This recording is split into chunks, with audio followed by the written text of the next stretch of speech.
Dear learners, greetings of the day. I welcome you all to the third module, that is, Introduction to Magnetism of the Swayam MOOC on Electricity and Electrical Wiring. I am Dr. Smritimala Sharma, Assistant Professor in Physics, B. Borua College, Guwahati. Module 3 has been divided into 3 units. In Unit 1 and Unit 2, you have learned about magnetic properties of materials and magnetic hysteresis. Here we have covered the basic magnetic parameters and the formation of hysteresis loop in details. In the third unit of this module, that is, magnetic circuits and magnetic effects of current, we will focus on electromagnetic induction, Faraday's laws, induced EMF and current, Lenz's law, self and mutual induction, and their applications. We know that a current produces a magnetic field. That fact came as a surprise to the scientist who discovered the effect. Perhaps even more surprising was the discovery of the reverse effect. A magnetic field can produce an electric field that can drive a current. Thus, electromagnetic induction is the process by which a changing magnetic field induces an electric current in a conductor. This phenomenon was first discovered by Michael Faraday in 1831.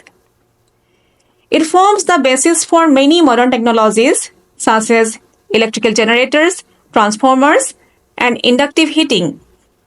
The observations by Michael Faraday and other scientists that led to the electromagnetic induction were at first just basic science. Today, however, the applications of that basic science are almost everywhere.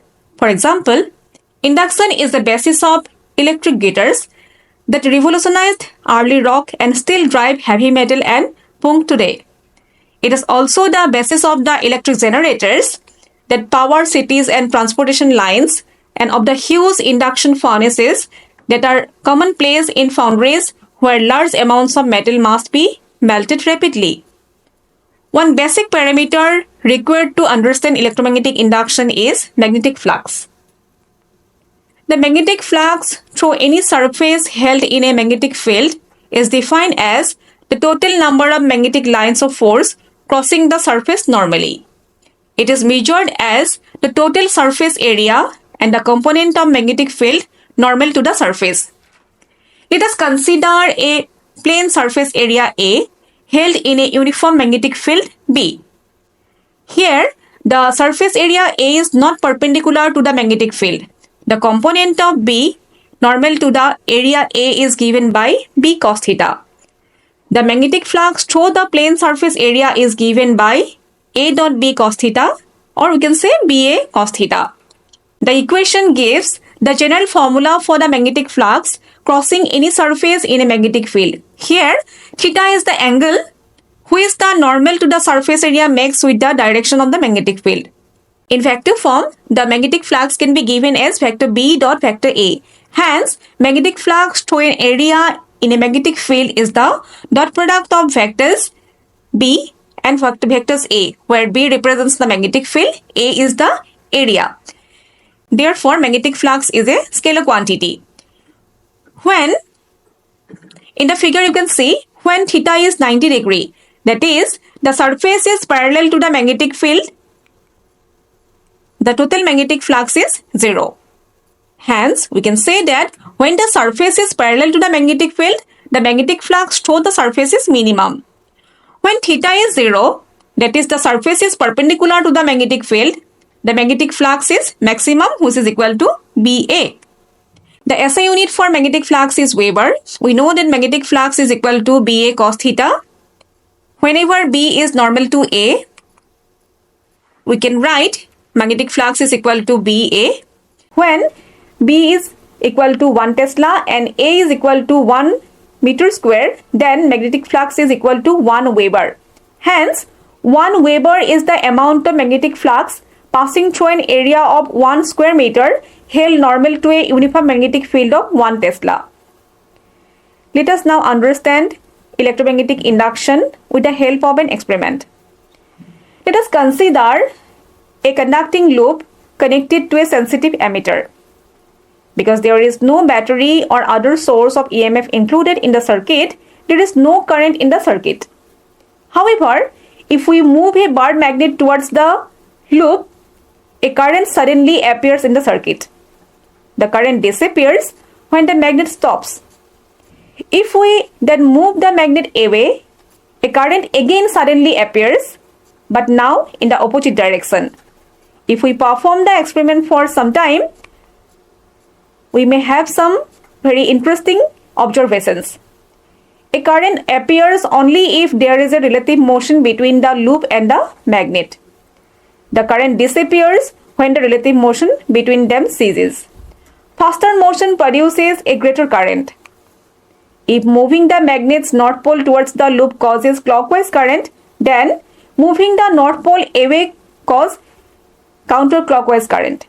Similarly, moving the south pole towards or away from the loop also causes currents, but in reverse directions. The current produced in the loop is called an induced current. In the experiment, the work done per unit charge to produce that current is called an induced EMF, and the process of producing the current and EMF is called electromagnetic induction. We are moving to the flux linkages. The product of number of turns of a coil and the magnetic flux linking the coil is called the flux linkages. So flux linkages is equal to number of turns into the total magnetic flux. We are moving to the Faraday's law of electromagnetic induction. Faraday's law of electromagnetic induction is the basic law of electromagnetism, which helps us predict how a magnetic field would interact with an electric circuit to produce an electromotive force. Michael Faraday proposed two laws of electromagnetic induction on the basis of his observation or results of the three main experiments he did. The first law is, whenever a magnetic flux linked with a closed circuit changes, an EMF is induced in the coil and the induced current flows through the coil as long as the change in magnetic flux continues. The second law is, the magnitude of the induced EMF produced in a coil is directly proportional to the rate of change of magnetic flux linked with the coil.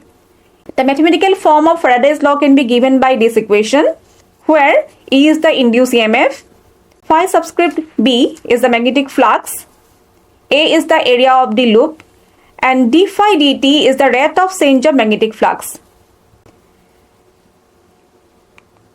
The negative sign in the equation is a result of Lenz's law, which states that the induced EMF will always oppose the change in magnetic flux that produced it, ensuring conservation of energy. We are moving to the applications of Faraday's law. In case of electrical generator, a coil is rotated in a magnetic field, and the changing magnetic flux through the coil induces an EMF. This process converts mechanical energy into electrical energy. So, we have come to know that Faraday's laws are used in electrical generators. Faraday's laws can be applied in case of transformers. Transformers rely on Faraday's law for changing voltage levels. A changing current in the primary coil induces a changing magnetic flux, which in turn induces an EMF in the secondary coil. In case of induction heating, changing magnetic field can induce currents in a conductor causing it to heat up. This principle is used in industrial induction heating processes. Faraday's law is also applied in wireless charging technologies, where a surging magnetic field induces a current in a receiver coil to charge devices wirelessly. We are moving to Lenz's law. Lenz's law states that the induced electromotive force with different polarities induces a current whose magnetic field opposes the change in magnetic flux through the loop in order to ensure that the original flux is maintained through the loop when current flows in it. In simple words, we can say that Lenz's law allows us to predict direction of an EMF induced by changing magnetic field through a loop or a coil of wire. Named after Emil Lenz, Lenz's law depends on the principle of conservation of energy and Newton's third law. It is the most convenient method to determine direction of the induced current. It states that the direction of an induced current is always such as to oppose the change in the circuit or the magnetic field that produces it. Lenz's law is a direct consequence of the law of conservation of energy. It ensures that energy is not created or destroyed but rather transformed. If the induced current did not oppose the change in magnetic flux, it would result in a situation where energy could be generated without any work being done, violating the fundamental principle of energy conservation. The opposing current serves to dissipate the energy and prevent such situation. Lenz's law is also used in predicting the direction of induced currents. Without Lenz's law, it would be difficult to predict whether the current induced in a circuit would flow in a way that opposes or reinforces the change in the magnetic flux. This is essential for functioning of devices like transformers, inductors, and electrical motors. Lenz's law is useful in electromagnetic induction and energy transfer. It plays a crucial role in the operation of many devices based on electromagnetic induction, for example, generators, transformers, inductors, magnetic braking. Lenz's law also prevents the infinite energy generation in different types of electrical systems. Dear learners, let us go through a small quiz to test your understanding of electromagnetic induction, Faraday's law, and Lenz's law.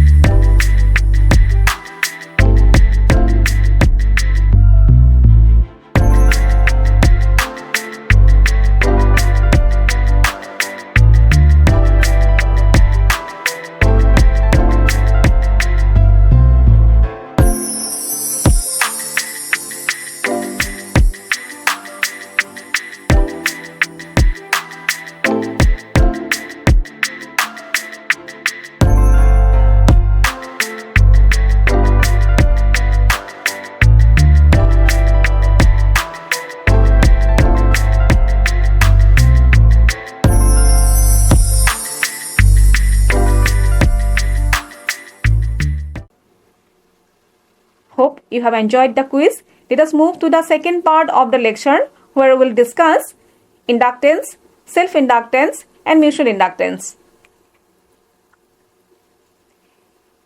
Inductance is the tendency of an electrical conductor to oppose a change in the electrical current flowing through it.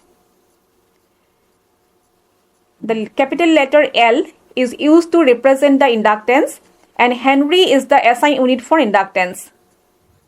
1 Henry is defined as the amount of inductance required to produce an EMF of 1 volt in a conductor when the current change in the conductor is at the rate of 1 ampere per second.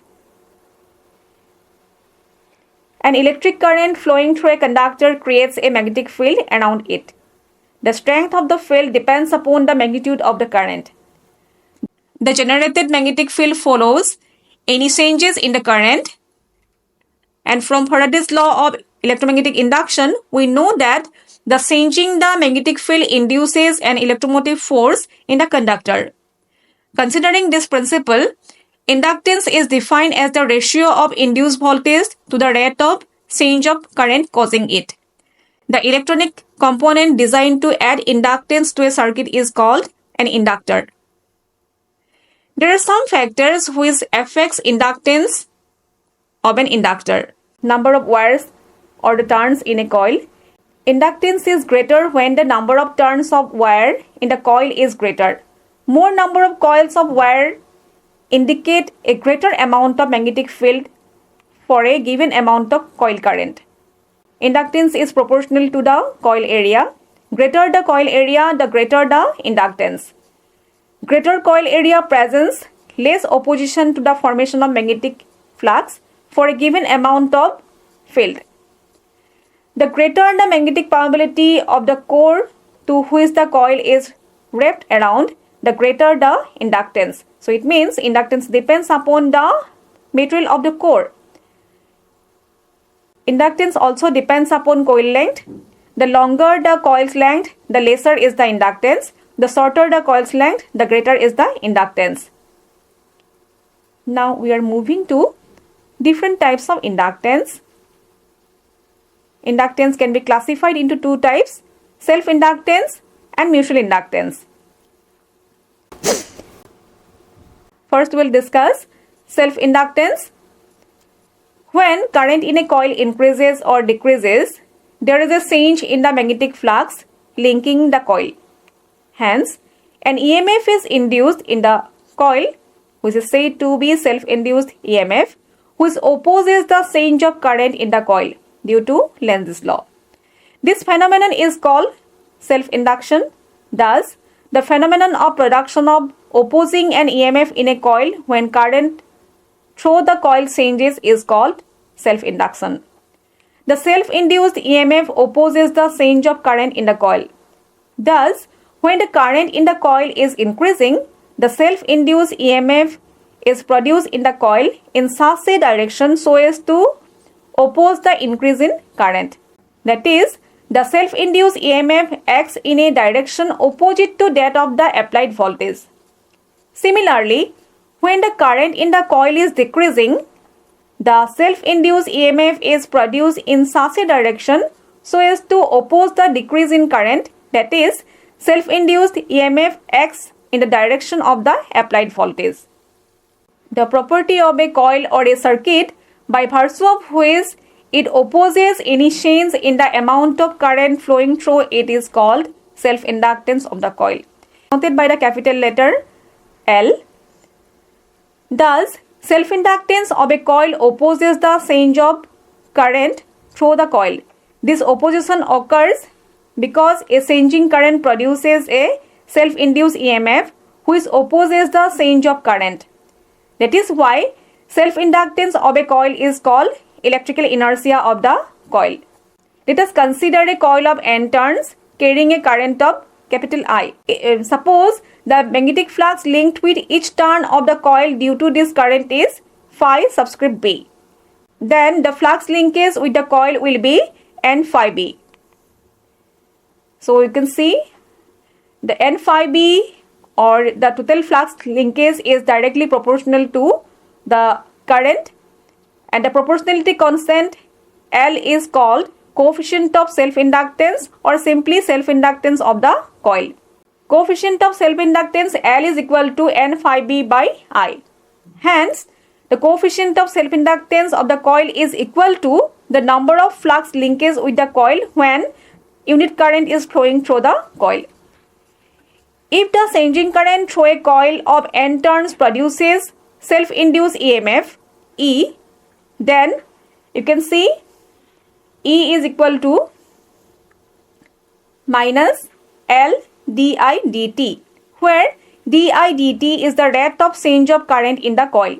The negative sign shows that self-induced EMF is always in such a direction so as to oppose the change in current of the coil. Thus, we can say the coefficient of self-inductance, that is L, is also equal to minus E by di dt. If di dt is 1, then L is numerically equal to E. Hence, coefficient of self-inductance of a coil is numerically equal to the self-induced EMF in the coil when the rate of change of current in the coil is unity. The value of self-inductance of a coil depends upon the dimensions of the coil, number of turns of the coil, and the nature of the core material. The SI unit for self-inductance is Henry. A coil has a self-inductance of 1 Henry if the current changing at the rate of 1 ampere per second through the coil induces an EMF of 1 volt in it. Self-inductance is a scalar quantity. The self-inductance for a solenoid is given by this formula, where small l is the length of the solenoid, mu r is the relative probability of the core material of the solenoid, mu naught is the probability of air, A is the area of cross-section of the solenoid. Self-inductance have different practical applications like in inductors in electronic circuits, in transformers, in electric motors, inductive reactance, inductive heating. Let us now discuss mutual induction. Let us consider two coils A and B placed near to each other. If current I1 in a coil A changes, then changing magnetic flux links with coil B and an EMF is induced in it. The EMF induced in coil B is called mutually induced EMF. Similarly, when a current in coil B changes, mutually induced EMF is produced in coil A. According to Lenz's law, the mutually induced EMF will act in such a direction so as to oppose the cause producing it. Now, the cause producing mutually induced EMF in one coil is the change of current in the other coil. Thus, EMF will oppose the current in the coil that produces it. EMF in coil B will send induced current in such a direction so as to oppose the change of current in the coil A. Similarly, EMF in coil A will oppose the change in current in the coil B. This behavior of two neighboring coils is called mutual induction. Thus, the property of two neighboring coils, by virtue of which each opposes any change in current flowing in the other by developing mutually induced EMF, is called mutual induction. The mutually induced EMF persists in a coil so long as the current in the other coil is changing. If the current in coil becomes steady, the mutual flux also becomes constant and mutually induced EMF drops to zero. The mutual induction between the two coils depends upon the size and shape of the two coils, their relative orientation, separation between the coils, and material of the core material of the coils. Let us consider two coils A and B of turns N1 and N2 respectively placed near to each other. Suppose the current flowing through the coil A is I1. Let, due to this current, the magnetic flux linked with each turn of the coil in B be phi B2. Then, magnetic flux linkage with the coil B will be N2 phi B2. It is found that this N2 phi B2 is directly proportional to the current in the coil A, that is I1. The proportionality constant here is M, and this M is said to be coefficient of mutual induction, or it is also said to be mutual inductance. Thus, mutual inductance M is given by this equation. If I1 is 1, then N2 phi B2 is equal to M. Hence, coefficient of mutual induction of two coils is equal to the number of flux linkages with one coil when a unit current flows in the other coil. If a changing current in coil A produces mutually induced EMF E in coil B, then we can see that the mutually induced EMF E is equal to minus M dI1 dt, where dI1 dt is the rate of change of current in coil A. The negative sign shows the direction of EMF in coil B is always such that it opposes any change of current in coil A. Thus, coefficient of mutual inductance is equal to minus E by dI1 by dt. If dI1 by dt is 1, then the coefficient of mutual inductance is numerically equal to E. Hence, the coefficient of mutual induction of two coils is numerically equal to the mutually induced EMF in one coil when the rate of change of current in the other coil is unity. The SI unit for mutual inductance is Henry. Mutual inductance between two coils is 1 Henry if the current changing at the rate of 1 ampere per second in one coil induces an EMF of 1 volt in the other coil. Mutual inductances find applications in transformers, wireless charging, inductive coupling for communication, magnetic coupling in sensors, electric power meters, and many other applications. Let us quickly see the differences between self-inductance and mutual inductance. You can see in this table how self-inductance and mutual inductance are different from each other.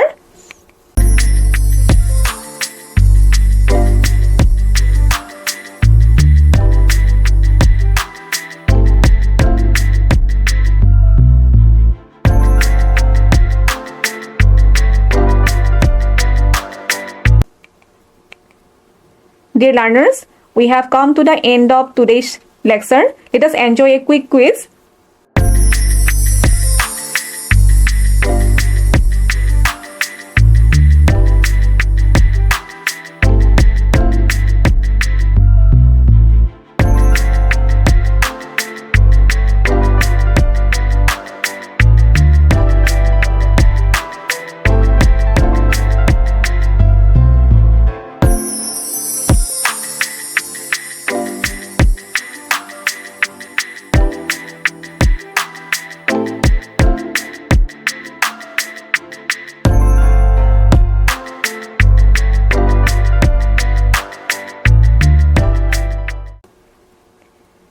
Hope the quiz is interesting for you. Let us quickly summarize today's lecture. Today, we have learnt about electromagnetic induction, Faraday and Lenz's contribution in forming the laws of electromagnetic induction, concept of induced current and induced EMF, self and mutual induction. Thank you for your interest. Hope this lecture benefits you in understanding the basic concepts of electromagnetic induction required for electricity and electrical wiring. Thank you.